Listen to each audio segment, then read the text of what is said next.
اب اللہ رب العزت کی کرم نوازیاں دیکھیے کیسا ہے معاملہ. اور ایک قرآنی واقعہ بول رہا ہوں، یہ 16واں پارہ سورہ بنی اسرائیل، سورہ مریم، حضرت عیسیٰ روح اللہ علیہ نبی علیہ الصلوۃ والسلام کا واقعہ میں آپ کی خدمت میں عرض کر دیتا ہوں.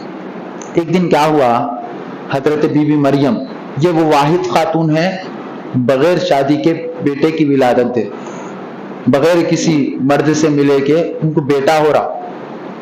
اور حضرت مریم اتنی عبادت گار ولی اللہ ہے، اتنی عبادت گار حضرت مریم. اللہ ان کو کیا کرا، ایک شہزادہ نوازا. شادی نہیں ہوئی، نہ ہی کسی مرد سے ملاقات ہوئی، لیکن خوف یہ تھا کہ لوگ مجھے بدنام کریں گے، شادی نہیں کریں تو لوگ سمجھیں گے کہ زانی ہوں، لوگ مجھ پر تہمتیں لگائیں گے. تو شہر سے دور چلے گئے. جب حمل آ گیا پیٹ میں، شہر سے دور چلے گئے. ایک بیر کا درخت تھا، بیر کے درخت کے پاس جا کے بیٹھ گئے، بیر کے ٹیک لے کے بیٹھ گئے. حمل ہے، چند لمحات میں حمل ہونے والا ہے، بچے کی شکل لینے والا ہے، ولادت ہونے والی ہے. تو جا کے بیٹھ گئے، نہ پینے کے لیے پانی ہے، نہ کھانے کے لیے کچھ پھل ہے، ولادت ہونے والی ہے. تو اللہ رب العزت اپنا کرشمہ بتایا، کہا جبریل جاؤ پانی کا بھی انتظام کر دو مریم کے لیے، اور ان کے لیے پھلوں کا بھی انتظام کر دو. جو درخت کو انہوں ٹیکا لے کے بیٹھے تھے وہ درخت سوکھ گیا تھا، کھجور کا سوکھا ہوا درخت تھا. لیکن اللہ رب العزت جبریل کو بولا، پانی بھی دور دور تک نہیں تھا. جبریل زمین پہ آئے، اپنا پر مارے، جیسے جبریل کا پر لگنا تھا اللہ نہر عطا فرما دیا. کسی دریا کسی سمندر سے ہوتے ہوئے نہیں، جبریل پر مارے. اور بولا جبریل جہاں پر مار دے، جہاں جبریل پر مار دے وہاں سے اللہ دریا کو نکال دے. اور یہ جبریل کا مقام تو جبریل کے سردار میرے مصطفیٰ کا عالم کیا ہوگا.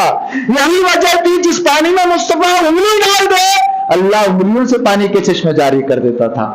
یہ میرے مصطفیٰ کی یہ شان ہے، ان کے غلاموں کی سرکار کا عالم کیا ہوگا. یہ جبریل علیہ السلام پر مار دے، یہی وجہ تھی جبریل پر مارے تو پانی نکلا. حضرت اسماعیل ایڑی لگڑے تو پانی نکلا. اب دیکھیے کیسے کرشمے ہو رہے ہیں. حضرت اسماعیل کے بھی امام مصطفیٰ، حضرت جبریل کے بھی امام مصطفیٰ. جب غلاموں کا یہ عالم ایڑی لگڑ دے تو پانی کے چشمے جاری ہو جائے، پھر میرے مصطفیٰ کا عالم کیا ہونا. یہی وجہ تھی مصطفیٰ جس میں تھوک دیتے تھے، اپنا لعاب ڈال دیتے تھے، کھارا بھی پانی ہو تو میٹھے پانی میں تبدیل ہو جاتا تھا، میٹھے پانی میں تبدیل. الغرض عرض کر رہا ہوں، حضرت مریم بیٹھی ہوئی تھی، جبریل آئے، ایڑی مارے، پانی نکالے، پانی نکلا، نہر جانا شروع ہو گئی، پانی پینے لگے. بیٹے کی ولادت ہو گئی، بچہ چھوٹا سا پیدا ہوا. اب بھوک لگ رہی تھی حضرت مریم کو، تو اللہ رب العزت قرآن میں بولا، اے مریم اب تک تجھے کھلا رہا تھا بغیر محنت کے، تو عبادت کر رہی تھی، تجھے کھانے کا انتظام میں کر دے رہا تھا، تو عبادت میں مصروف رہتی تھی، تیرے پینے کا انتظام میں کر دیتا تھا. لیکن اے مریم اب تیرے بیٹے کی ولادت ہو گئی، جھاڑ پہ میں نے پھل لگا دیے ہیں. اے مریم اب اس پھل کے درخت تو اس کھجور کے درخت کے جڑوں کو تو ہلا، جیسا تو اس کو ہلائے گی پھل اوپر سے گریں گے، محنت کرنے کے بعد تجھے رزق دیا جائے. بیوی مریم ہلائے، کھجور نکلا، کھجور کے پھل کھائے. اب زندگی تھوڑا گزرے تھے، چند دن گزرے تھے، ایام گزرے تھے. کیا گاؤں کو لے کے جانا ہے واپس، بیٹے کو لے لیے گاؤں کو گئے. ڈر تھا تو ہمت لگانے والے لگائے. ہوتا ایسا، کسی کے پاس پیسہ اگر زیادہ ہو گیا، حلال کی بھی کمائی ہے سمجھو، لوگ ارے ان حرام کر رہا ہوں، پوسٹنگ کر رہا ہوں گا، پیسہ وہ ہوتا رہا اس کے پاس. یہ نہیں دیکھ رہے ان کتنی محنت کر رہا، یہ نہیں دیکھ رہے ان اپنا خون پسینہ کیسا رب کا محنت میں گزار رہا، یہ نہیں دیکھ رہے ہیں. لیکن لوگ بول رہے ہیں پیسہ ہوتا گیا جی، کاروں پہ کاراں خرید رہا، گھروں پہ گھر خرید رہا، محنت کو نہیں دیکھ رہے. لوگ تہمت لگاتے. تو حضرت مریم کے زمانے میں بھی تہمت لگاتے.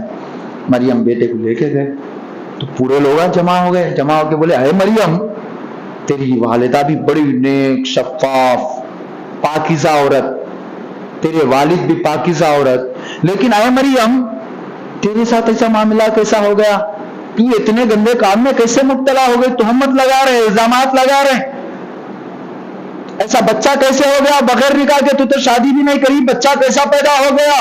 حضرت مریم حضرت مریم رضی اللہ تعالیٰ عنہا نے رب کی طرف دیکھا، اشارات ہوئے رب کے، اللہ نے کہا اے مریم تجھے جواب دینے کی ضرورت نہیں ہے، تو بچے کی طرف اشارہ کر دے، اگر کوئی تجھ پر تہمت لگائے، اگر کوئی تجھ سے اس بچے کا سوال کرے، تجھے فکر کرنے کی ضرورت نہیں ہے، اے مریم بچے کی طرف اشارہ کر دے، بچہ جواب دے لے گا۔ حضرت مریم نے جب سوال کرنے والوں نے سوال کیا تو کہا اے بندو مجھ سے کیا سوال کر رہے ہو، اس بچے سے سوال کر لو۔ وہ پریشان ہو گئے، وہ کہنے لگے بچہ تو چھوٹا ہے، دودھ پینے والا بچہ، گویائی کہاں سے آئے گی، مجھ سے بات کرنا کہاں سے آئے گا، وہ تو چھوٹا بچہ ہے، زبان سے بات تو نہیں کر سکے گا۔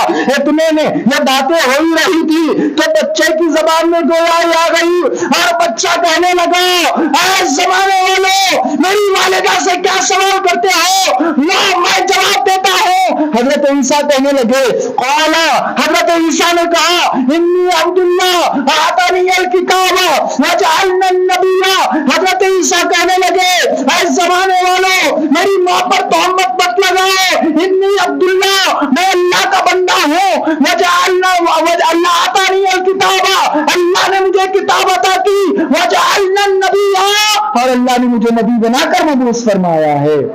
اللہ اللہ اللہ کسی کو کچھ دے رہا تو اس کی حفاظت کی بھی ذمہ داری لے رہا۔ سمجھ رہے بات کو؟ اللہ نے مریم کے ذریعے عیسیٰ کی پیدائش فرمائی تو تہمت لگنے والی تہمتوں کو بھی حضرت عیسیٰ کو زبان دے کے ختم کر دیا۔ قرآن کریم کے عجیب و غرائب معاملات ایسے ہوتے ہیں، اور بھی بہت سارے قصے ہیں قرآن کریم کے، وقت ہوتا تو اور بھی قصے سنا دیتا۔ ایک تو داؤد خلیفۃ اللہ کی امت پر اللہ کا عذاب، یہاں پر حضرت عیسیٰ پر کرم نوازیہ، حضرت مریم پر کرم نوازیہ۔